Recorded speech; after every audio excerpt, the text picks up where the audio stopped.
Este es el mapa de las colonias africanas y estos otros dos mapas son los de las independencias de las colonias francesas en África y el de los países que usan el franco CFA. Si os fijáis notaréis que los mapas entre sí presentan una gran similitud, salvo con una pequeña diferencia y es la de Guinea Francesa o Guinea Conakry. No confundir con Guinea Ecuatorial, del que hicimos un vídeo sobre el padre de la independencia guineana y sanguinario dictador Francisco Macías, del que os pongo el enlace en esta cortina que os aparecerá en el vídeo, ni con Papúa Nueva Guinea, que está en Oceanía, ni con Guinea Portuguesa o Guinea-Bissau, ya que también entrarán en esta historia. Y aquí os preguntaréis, ¿por qué diantres Guinea Conakry se independizó antes de Francia y no usa el franco CFA? Pues bien, el principal responsable de esto no es ni nada más ni nada menos que de este hombre que veis en pantalla, Ahmed Sékou Touré, un hombre de ideología socialista y antiimperialista que usó el anticolonialismo para imponer una de las dictaduras más terribles que surgieron en el África subsahariana en el siglo XX.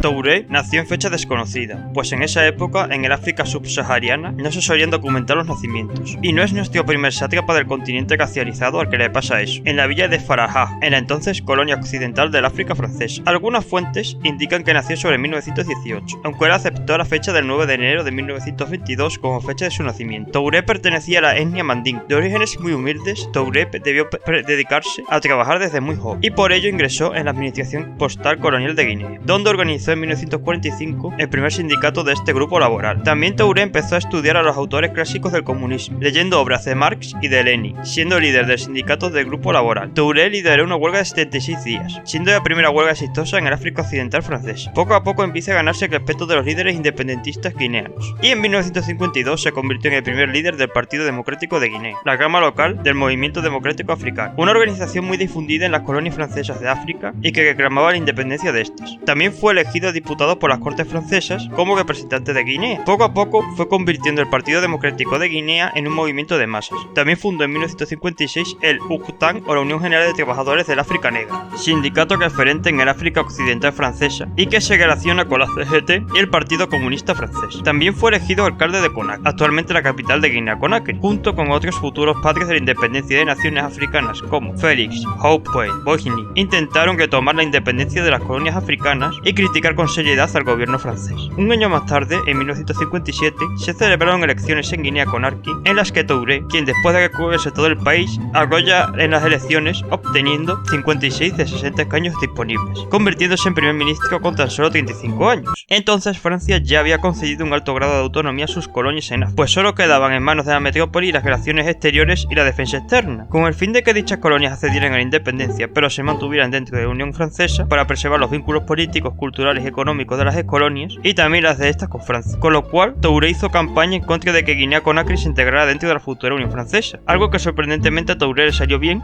y consiguió que Guinea Conakry fuera el único territorio del África colonial francesa donde se dio el no. Este evento, además de cabrear y sorprender a De Gaulle, hizo que Guinea Conakry pudiera independizarse en 1958, 2 años antes de que se independizaran el resto de las ex colonias francesas del África occidental. Eso sí, Francia rompió las relaciones con Guinea Conakry, dañando la infraestructura o llevándose los archivos públicos que tenía Francia en dicho territorio. El 2 de octubre de 1958, Guinea Conakry se convierte en un país independiente, siendo el primer país que fue colonia francesa del África subsahariana en independizarse, además de ser la primera Guinea en ser independiente. Como en casi todos los países africanos, la independencia del país comenzó con mal pie, pues Francia intentó desestabilizar a Touré yéndose de golpe de Guinea Conakry y falsificando billetes del franco guineano que fue la moneda de curso que estableció Guinea Conakry, para desestabilizar la economía y así intentar convertir en impopular la figura de Touré. Todos estos intentos de desestabilización de Francia hizo que Touré empezaría a tener paranoia sobre su derrocamiento y empezó a creer en las teorías de la conspiración en las que les querían derrocar, con lo cual Touré empezó a usar métodos cada vez más represivos contra quienes criticaban su régimen, además de empezar a desconfiar en las diversas potencias, pues si bien en un principio empezó a aliarse con la URSS y el Pacto de Varsovia, llegando a que las exportaciones de Guinea fueron a parar al 50% de estos países y adaptando a Guinea Conakry un sistema de economía planificada, en 1961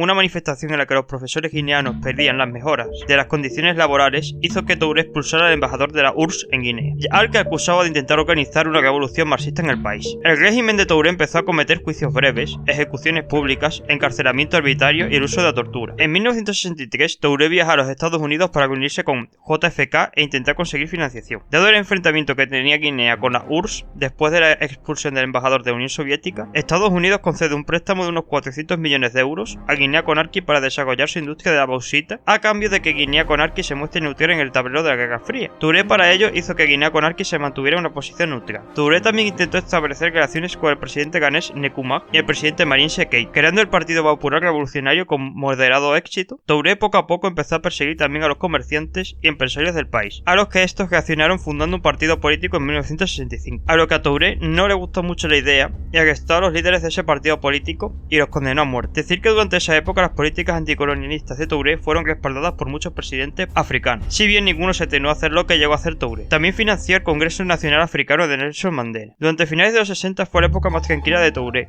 que como curiosidad intenta desarrollar una industria discográfica potente, convirtiendo las orquestas privadas en funcionarios y creando una discográfica pública denominada etiqueta Celifone, si bien también fue usada esta discográfica con fines de propaganda política. Touré también empezó a financiar movimientos independentistas por toda África, siendo el más importante el movimiento de independencia de Guinea-Bissau y Cabo Verde, quienes intentaban conseguir la independencia del Portugal de Salazar, a lo que Portugal respondió en 1970 con un ataque contra Guinea-Conakry denominada Operación Valverde, donde intentaron derrocar a Sékou Touré, además de rescatar a los prisioneros de guerra portugueses secuestrados en la prisión de Boiro, un campo de concentración donde Touré llevaba a los presos políticos y organizaba asesinatos y muertes por inanición. La invasión portuguesa salió mal y Sékou Touré no solo salió reforzado, sino que empeoró su reinado de terrorismo, sospecha y violencia en Guinea, aumentando también el número de confidentes por el país. Decir que muchos condenados por la invasión portuguesa, después de ser ejecutados, fueron exhibidos una vez fallecidos en lugares públicos. Una de sus purgas más sanguinarias se realizó entre finales de 1971 a comienzos de 1973, donde se calcula que fallecieron unas 12.000 personas. En 1973, Guinea-Conakry sufrió una epidemia de cólera, de la cual el país no estaba preparado. 2 años después, Touré establece relaciones diplomáticas con Francia, mandando a Francia a André Lewin como embajador de Francia en territorio guineano. Touré todavía seguía aplicando unas políticas económicas planificadas en las que estaba prohibido la actividad empresarial, creando una serie de corporaciones estatales que favorecían el endeudamiento, el mal funcionamiento de la economía y sobre todo la corrupción. Todo esto trajo una escasez de bienes y servicios, a lo que, combinado con la persecución de los comerciantes, a los que consideraba pequeños burgueses, empezaron a generarse protestas por todo el país, provocando disturbios en los que murieron 3 gobernadores regionales. Esto generó un punto de inflexión en Sékou Touré, y Touré empezó a permitir el comercio, ofrecer la amnistía a exiliados de su régimen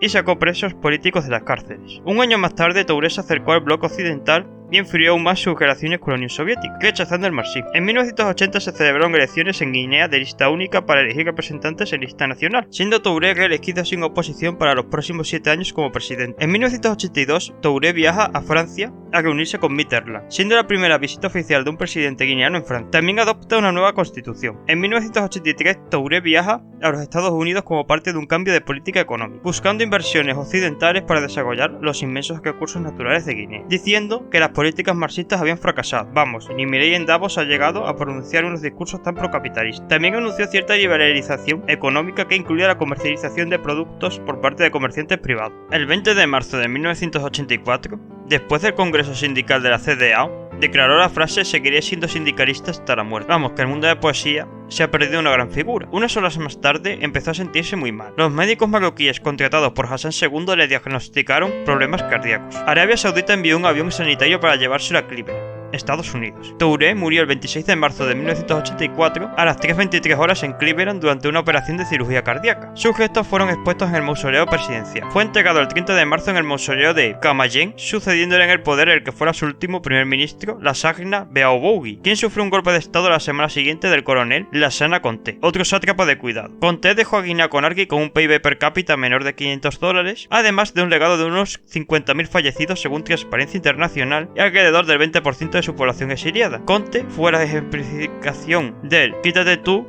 que me pongo yo", pues fue el primero en quejarse de la represión del gobierno francés durante casi todo el África Occidental, pero una vez llegó al poder ejerció la represión e incluso empeoró en vez de acabar con ella. Actualmente Guinea-Conakry, a diferencia de otros países de la zona, ni ha podido disfrutar de una mejora económica ni ha podido desarrollar una democracia. De hecho, el país sufrió un golpe de estado en 2021 y el grupo Wagner está instalado en el país.